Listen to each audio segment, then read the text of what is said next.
Trinity Rock and Pop Drummers, hope you're well. Quick talk through for you here of Seven Nation Army by the White Stripes. This is the version from Trinity Rock and Pop Drums, Grade 1. It's not quite the same as the original version, it's kind of edited down a bit, but it's a nice little version. Here it comes. Now we've got 4 bars rest at the start. 1, 2, 3, 4, ba, ba, ba, ba, ba, ba, ba, ba, ba. Now quarter notes, floor, tom and kick together. Ba, ba, ba, ba, ba.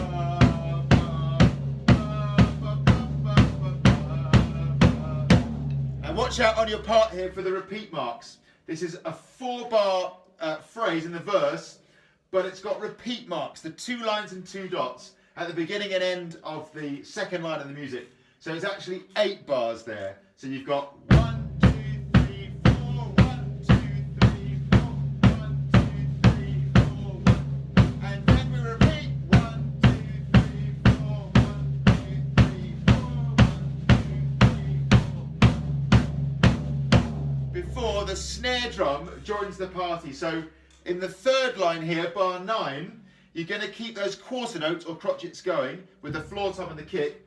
But the snare comes in on the 2 and the 4. 1, 2, 3,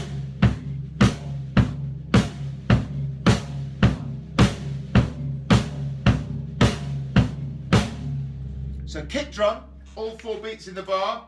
Floor tom, all 4 beats in the bar. But snare drum, along with that, 2 and 4. One thing to watch out for here is when you add the snare, you don't take away the kick or anything like that. You just pile that on top of the stuff that's already there. That's the verse. You've then got, leading into the bit they call the instrumental refrain, you've got a build-up. This is the 4th line of the music. It goes like this.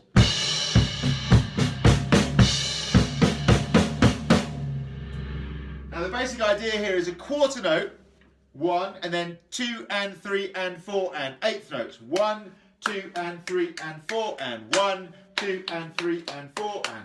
The quarter note at the start is the crash and the kick. And then 2 and 3 and 4 and. So 1, 2 and 3 and 4 and. Big thing to remember here is all the way through, just like before, the kick drum or the bass drum is going on every single quarter note. 1, 2, 3, 4, all the way. Talking about bar 13 here. 1, 2, 4. So here we've got the moment where you've got the kick drum along with the floor tom and the snare, and then the floor tom and the snare on their own. And this is just like that moment if you're doing Uptown Funk from the same grade. Just like that moment as well. So again, crash with kick on the first beat, and then 2 and 3 and 4 and crash, 2 and 3 and 4. One time again, we're going to play both of the bars, 13 and 14.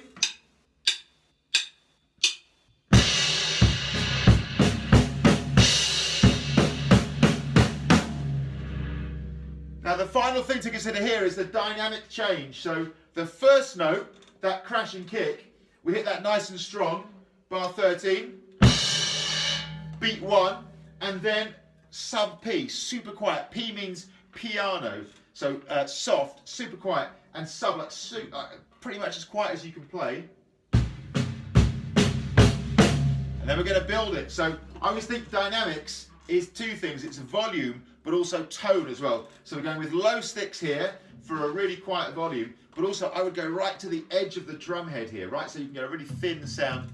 As you get louder and your stick heights come up as you're building this dynamic, you can move towards the center of the drum for a really big sound. So here we go.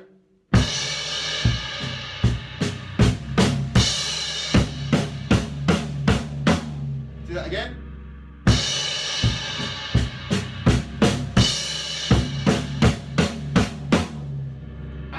This is the thing, man, for this tune, I think, because so many drummers, they just think, or I think often as drummers, we feel like we're doing the dynamics like more than we actually are. So really milk it. I always say to the guys who come here, imagine your brief was to like slightly overcook the dynamic change, man, really go for it, make a big contrast, because music is emotional communication, and let's Let's do that. Let's communicate that big build at that moment. One more time.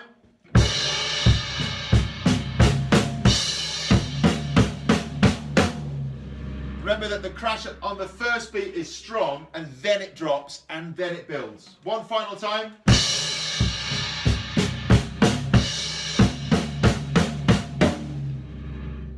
Okay, instrumental refrain goes.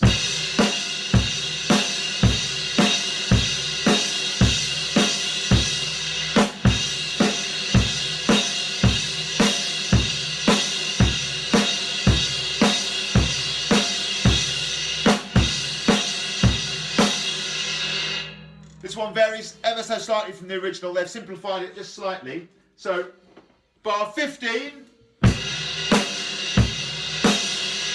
We're back to like my first drum beat here, a quarter note or crotchet bass feel, right stick or lead stick on the crash, kick and snare playing 1, 2, 3, 4. So.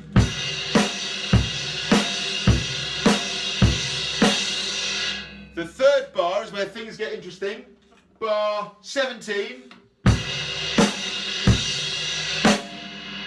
So we do 1, 2, 3, as we have done previously, but then instead of doing 4, crash and snare, we wait, that's a quaver or 8th note rest on beat 4, and we play snare only for the and of beat 4. 1, 2, 3, 4, and then we snap back onto the beat for the fourth bar, bar 18. So I'm going to play those two bars, 17 and 18.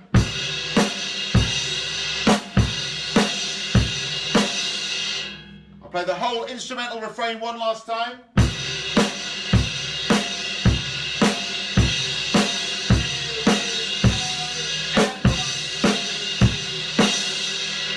And remember that, like most of the lines in this piece, that's got 2 repeat marks around it, so that whole 4-bar phrase you play twice. The end, 19 and 20, is like 13 and 14 was, but without the dynamic change. So this just goes.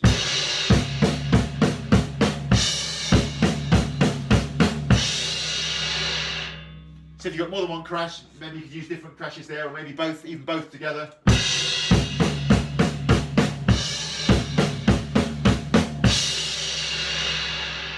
If you've got just one crash, go with that. Hopefully this all makes a bit of sense. What a classic. Again, it's a kind of stripped down version of the original, but a really, really fun one to play. And again, just so cool that at grade 1, when you're first starting out on the drums, you can play along with songs like this. Love it. Any questions, give us a shout and see you soon. Thanks a lot.